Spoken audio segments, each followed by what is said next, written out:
ሰላማዊነት የመንፈሳዊ ሰው አንዱ የተዋበ ችሎታ ነው።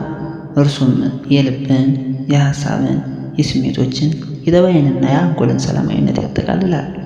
የሰላማዊ ሰው ልብ በማንኛውም ምክንያት ፈጽሞ ችግር አያገኘውም።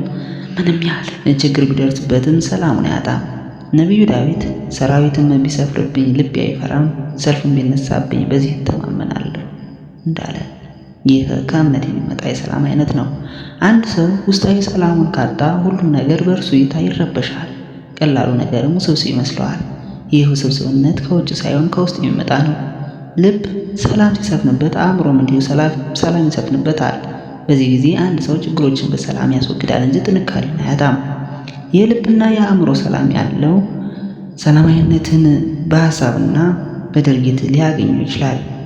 ሐሳቦቹ ሚዛናዊና ማንኛውንም ሁከት የሚያስወግዱ ይሆናሉ። ስለዚህ ድርጊቱን ከቁጣና ከከፍተኛ ጭንቀት በራቀ ሰላማዊና ጤናማ በሆነ መንገድ ይገልጻል። አንድን ሰው ውስጣዊ ሰላሙን እንዲያገኝ ከሚረዱት መካከል ውጫዊ ሰላሙ መጥፎ ውጤት የማያስከትል ሰላማዊ አካባቢ ሲሆን ነው። በዚህ ምክንያት ቅዱሳን አባቶች ከብጥብጥ፣ በሰዎች መካከል ካለ ሁከትና ከማንኛውም ተቃውሞ ቀስቃሽ ከሆኑ አጋጣሚዎች ርቀው በዋሻ ባለ ሰላም ውስጥ ይኖራሉ። እነርሱም ሁልጊዜ የዚህ ሰላማዊነት ተጠቃሚዎች ይሆናሉ። በአጠቃላይ የብቸኝነትና የገለልተኝነት ሕይወት ሁሉም ስሜቶች ሰላም የሰፈነባቸው ናቸውና ሰላማዊነትን ያጎናጽፋሉ። ቅዱሳን እንደሚሉት ስሜቶች የሐሳቦች መግቢያ ዘዴዎች ናቸው። ያየው ሁሉ ሐሳቦችን ይሰጥሃል።